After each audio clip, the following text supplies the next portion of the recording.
Hey, what's up, everyone? Welcome back to my channel. I know it's been a while, and that's because I've been really busy trying to wrap up my PhD. I'm hopefully just a few months away at this point, and then the plan is to go back to medical school. But I was actually just thinking about how I've been posted for a while last night. I actually got a comment from someone which made me realize that it's been a while since I've updated this channel. And as I was driving to work, I was sort of thinking about ideas about what to talk about. And one of the things that came to mind are fellowships, because I think writing fellowships has been a really big part of my graduate school training. And I wasn't really that familiar with them and what the importance was, how to go about and look for fellowships or write fellowships. So I kind of wanted to break some of those ideas down in this video. I'm kind of just saying this off the top of my head. I don't have any notes or anything, so I do apologize if I start to ramble or if things are a bit disorganized. But essentially what I'm going to try to do is take it from what is a fellowship, why it's good to apply to them as a graduate student, sort of what the benefits are, and then kind of a breakdown of some advice or some of the things that I've learned along the way of writing fellowships. So without further ado, let's get into it. Okay, so let's begin by talking about what is a fellowship. A fellowship is basically a funded award that supports some kind of research initiative. You'll see a lot of these for all across the career spectrum. So you have fellowships for undergrads, you have fellowships for graduate students, postdocs, and really the idea is to help these people get into research or support some kind of research goal. For example, there are fellowships that promote certain training programs. One of the things that I did as a graduate student was I was part of a network science training program, and so they awarded me a fellowship that supported me during graduate school. Why are these important to apply to? Sort of like, what is the benefit of this? Well, I would say the first thing, or really the most beneficial thing, is that it's a huge career. It's a huge thing to put on your CV or a resume. One of the main things you have to do as a researcher, as a scientist, is to write proposals that will give you funding for the research that you want to do. And there's almost like a feedback loop where if you get funding, right, you're more likely to, the idea is you kind of are more likely to get funding in the future because people see that you have potential to write proposals that can get funded. So it's a big boost on your resume. That's something that people will like to see when you apply for faculty positions or postdocs or really any of those positions. In terms of what it does for you as a PhD student, typically there isn't much benefit if you're in the US and you're a science or STEM focused PhD. You're normally fully funded by your advisor, right? So your advisor is covering, or your program is covering, your tuition, your stipend, your health benefits, and so on. Now, typically these fellowships, they don't add anything on top of that, but what they actually do instead is that they cover that portion of the funding that your PI is responsible for. So let me give you an example. My tuition might be $30,000. My stipend might be another $35,000 on top of that, and then there's health insurance and so on. So what the fellowship will do is that it will provide some of this money, maybe sometimes all of it, depending on what kind of fellowship it is, and that money will pay for your tuition, stipend, and so on. Now, what does that mean for your advisor? Your advisor, that kind of frees up funds for your advisor, so they can direct that money elsewhere, or that money can go on to another research project. So sometimes this will be beneficial for you personally because it might give you more flexibility. Your advisor might be more okay with you doing something crazy or sort of like out of the box in your lab because you are taking care of your own funding, right? It's not like that's less money for them to pay. So it gives them a little bit more financial freedom if you do want to do those things. I know for some people, and I haven't really heard about this in person, but I've seen people talk about it online. Sometimes that will allow them to get into labs that otherwise don't have funding because the advisor doesn't have to worry about paying you for that portion of time. You are bringing your own money in.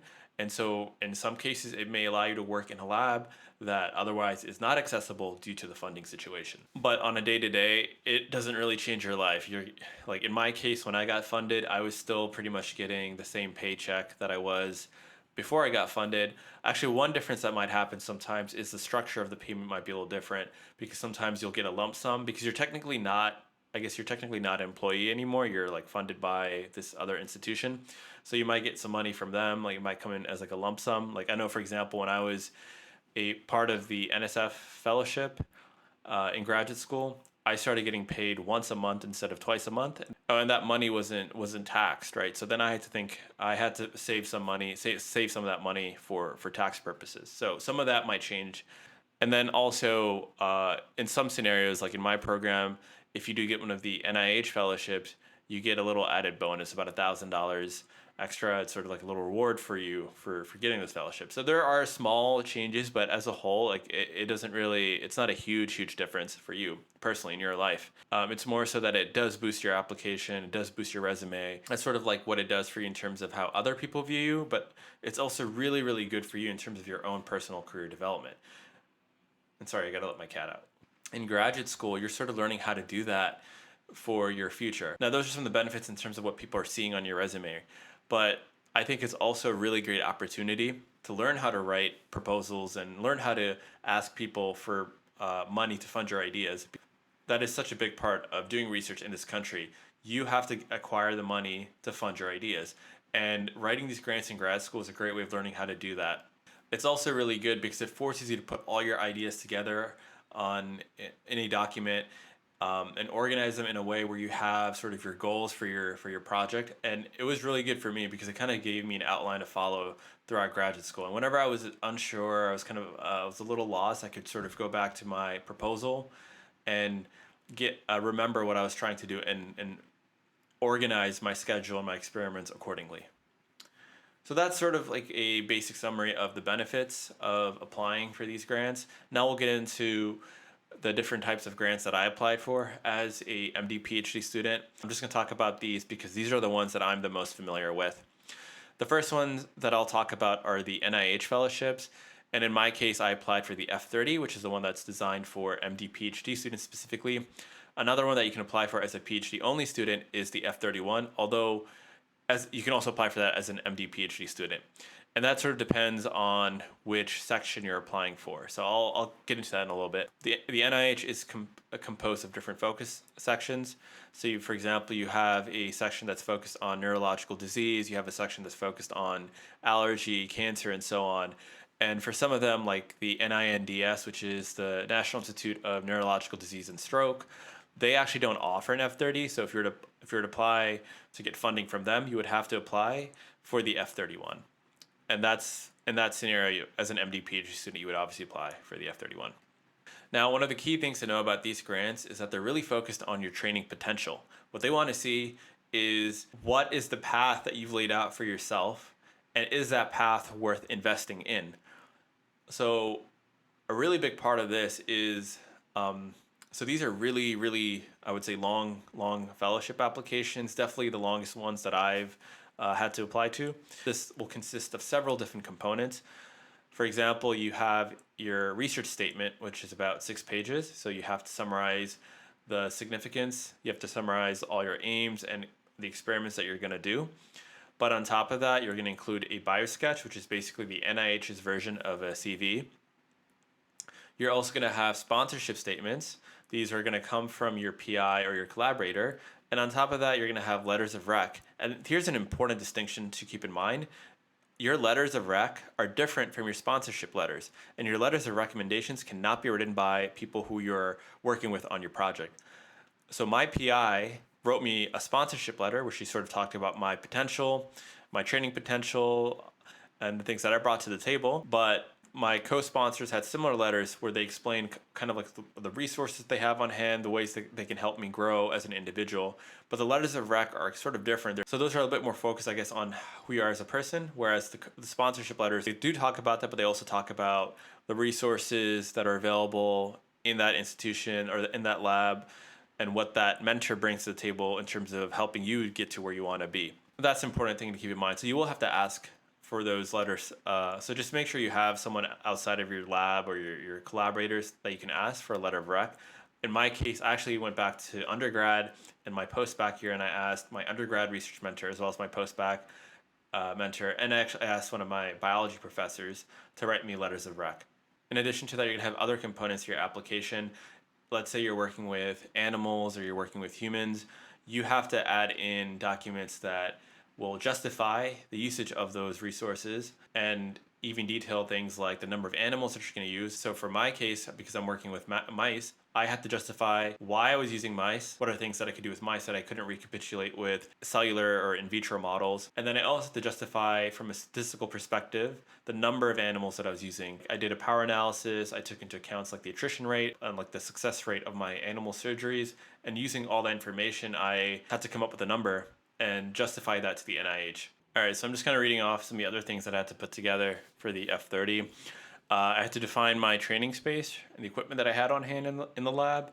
So that's about 2 pages right there. And in that bio sketch, you also detail all of your research experiences. You got to put down your grades, which was kind of annoying. So you're pretty much putting down everything from undergrad up until your current phase or up until wherever you are in grad school. So all those grades go down. My med school grades were also listed down here. So you'll also have to include in your advisor's bio sketch as well as all the bio sketches from your collaborators and co-sponsors. And also, remember earlier I was talking about how these grants are really looking for people whose training is worth investing in. And so you also have to put together a 6-page document detailing your research background and your training plan. Just kind of going through the list right now. So the first thing I talk about is my research experience, my publications, and then the second part of this is the training plan, where I talk about my goals for my PhD training. And these can include your overall like research goal, like things that you want to investigate and figure out, but also you include things like skills that you want to learn and how these will contribute to your future career goals as a scientist. In this, I also talked about goals in terms of learning how to collaborate with people, developing leadership skills as I mentor undergrads, and improving my communication skills by publishing my work, by presenting it at conferences in both poster and oral formats. And this part obviously is for MD PhD specifically, but I also talked about my goals for clinical training. And then the final part of this document are the activities that I plan under the award, in which I detail roughly like how much of my time will be in the lab doing active research, how much of it will be spent writing, how much of my time I'll spend in the clinic. So all those things are listed in here. And I kind of had a 4-year plan, right, where I talk about how I'm going to divide that time during my last years of grad school and then the clinical years of the MD PhD. And so then we have the specific aims. And so this is basically where you talk about your research goals, the experiments that you're going to do. You include your preliminary data in here as well. There's also a statement about why you selected the institution that you're in right now. That's about 1 page. There's an ethical statement called the Training and Responsible Conduct of Research, where you detail your training in ethical and research ethics, how to perform responsible research, things like data management, authorship, research ethics, courses that you've taken. So for example, in our program, we took a course called Introduction to Responsible Conduct and Research, which basically was a course that was about this stuff. And then your PI or your sponsor, I'm going to use those terms interchangeably, will also write a similar statement detailing their plan for your training, sort of the objectives that you have, all that stuff. Kind of similar, but one is from your own perspective and the other is from the perspective of your PI. Okay, so I just finished going through my document, and the whole thing, and this is with some fluff in there, is about 90 pages long. So as you can see, it's a lot of work, and you definitely should prepare for this as soon as possible.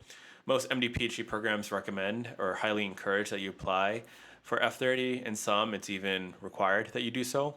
So definitely start thinking about this as soon as you get into grad school, kind of have it in the back of your mind, and about a year into it is probably when you should start putting your ideas together and working on this. And you have a few shots. That's one thing that's important to remember. They have deadlines, I want to say, in April, September, and then December. So I think the first of each month, each one of those months is when you can submit your application. And if it gets rejected, you have another shot. I applied 3 times, and I'm going to talk about that now. So the first time I applied was was my, I think, second year, or right after, during the course of my second year of the PhD. And that first one was scored, meaning people had discussed it. They gave my proposal a score, but it was rejected. When we're talking about these scores, you can think about this as a ranking where 1 is sort of like the best, right? 1 is the highest. If you're number 1, you're top of the tier. But if you're like number 10, that's not so good. So basically, the higher your score is, the lower the ranking is, right? So I got a score of 60, which was, I think, right. I want to say it might have been on the border. So And what I mean by that is that the scores that are sort of acceptable that will lead to your proposal getting funded can vary from institution to institution. So I think for the institution that I applied to, it wasn't, I don't think it was that far off if I remember correctly. Like it's still not good, but it wasn't as bad as it could have been. So then I received comments from the reviewers and I spent the next few months retooling my application. I also completely changed one of my aims as I got more preliminary data in. And then I resubmitted that the following April. Now, this time, it wasn't even scored. And I guess they didn't like the fact that I changed one of my aims, or I guess they didn't really like my new aim, like the one that I used to replace my old one. And that one got dinged pretty heavily. So then applied a third time. And this last time was unfortunately not the charm. I got feedback saying that I did a great job of responding to the reviewers' concerns and addressing those in my proposal, but this time it wasn't even scored. So, despite all the changes that I made and all the feedback, all the work that I put into it, it was really the first time that I did it that in which I got the best score. And the next two times that I applied, they weren't even successful. So it's almost like a crapshoot at times. I mean, you'll see this throughout science when you're submitting papers, when you're applying for grants. Like there are a lot of subjective things that happen. It could be that the person who's looking at your grant that day, just doesn't like you for whatever reason. They might have some bias. They might have some concerns that other people don't, and that'll sink you. And you really never know what's going to happen. You could send your grant to two different people, and one person will absolutely love it, and the other person will hate it. So I wouldn't get too down on yourself if you don't get funded. While that was a bit unfortunate, I was more successful with the other fellowships that I applied to. The first one of the successful fellowships that I'm going to talk about is the American Heart Association Predoctoral Fellowship, which obviously is designed for PhD students. This was a lot shorter than the NIH application. Actually, I don't even remember it that well right now, but I just remember it being significantly shorter. I want to say it was maybe about 10 pages or so that I had to work on, submit, most of which was my research statement. And also the research statement was a lot smaller because there was a certain font requirement, which I think the font was bigger, so I had to use less text. So I cut out a lot of stuff in this one. And actually for this one, I went back. Remember I was talking about the aim that I cut out? I went back and I put that one in for this one. And I only applied with 2 aims. And actually, just real quick segue, you can apply with 2 aims, 3 aims. Some people have applied with 4 aims, but I think it's better to write a good quality aim versus multiple mediocre, right? And you almost want to limit the amount of things that you're writing because you want to write something that's actually reasonable to do within the time frame that you have. If you write that you're going to do 100 different things, you're gonna get dinged for it because there's no way that you're actually going to be able to complete that in the time of your graduate school or your PhD training. But if you write, I don't know, 5 or 6 different things, and those are all things that are reasonable to do within that time frame, that will usually end up being a lot more. Anyway, back to the AHA. I submitted this, I want to say in September of 2022, and by December or January, I found out that I was going to get 2 years of funding from the AHA. And if you know anything, if I've talked about my research before, you may be aware that it's not exactly heart disease that I study, although I do work in a cardiovascular focused lab. I am much more interested in neurological disease, specifically the blood-brain barrier. And you can actually apply for the AHA, you can apply for AHA funding if your focus is on that neurovascular component, like neurovascular components of disease. So they'll provide funding for that. So things like Alzheimer's, Parkinson's, in my case, rare genetic diseases, those are things that can be funded by the AHA as long as there is some kind of vascular component to that disease that you're studying. So the AHA will also ask for a layman's summary of your research. Basically, you write your research statement in such a way that it can be explained to someone who isn't that familiar with the nuances of with the details of the science. All right, so that's it for the AHA. The next one I'm going to talk about is actually the NNPDF, which is the Niemann-Pick Disease Type C Research Foundation. And I'm actually wearing a shirt that they gave to me. So that's probably one of the best perks, right? You get a free t-shirt. No, but so this kind of represents institutions that are interested in specific diseases. So these are probably, organizations that involve families or individuals who are interested in the disease, patients, who have come together and are trying to support research for that specific disease. So, to better understand the disease or to better treat the disease. So because my research is focused on this specific disease, I applied for funding from this institution and they provided me with, I want to say $40,000 of research funding, which covered my stipend and part of my tuition. And they also they invited me to come and give a talk at the family conference this past summer, which is a really, really great experience. I got to meet a lot of patients and families who were affected by this disease. And that's actually where I got this shirt. So that was one of the perks. But overall, like, I really enjoyed meeting people. You know, it was really great learning, hearing from people who thought my work could actually make an impact on this disease. And also really fantastic for networking with other people who are also interested in the same disease. The final fellowship that I'll talk about is the NSF grant that I got, or the NSF fellowship that I got through my school. So my school had a network science program called Combine, which stands for Computation and Mathematics for Biological Networks. I got a year of funding from this organization through my school. And for this, I was required to take some courses, attend a few sessions to really help me develop training, really help me understand how to use network science tools in my research, which was actually really handy because a lot of my research is focused on metabolic networks. All right, so I think that's all I have for now. I can't really think of anything else to say. There's probably a few things that I missed. Also, I didn't talk about the graduate student NSF application because as an MD PhD student, I'm not eligible for it. I don't know too much about it besides the fact that it's something you can apply for as an undergrad during your last year of undergrad, and you can bring that funding with you to graduate school. Okay, but besides that, I can't really think of anything else to say. Like I said, all this is from the top of my head. I didn't have anything written down or planned out or an outline to follow for this. So if it was a bit jumbled or disorganized, I do apologize for that. If I misspoke or if I said something incorrect that you caught on, just please let me know. Leave a comment below. And likewise, if you have any questions or concerns or anything like that, just drop a comment below and I'll try to get back to you. But that's it for this video, and I guess I'll see you next time. Thanks for watching.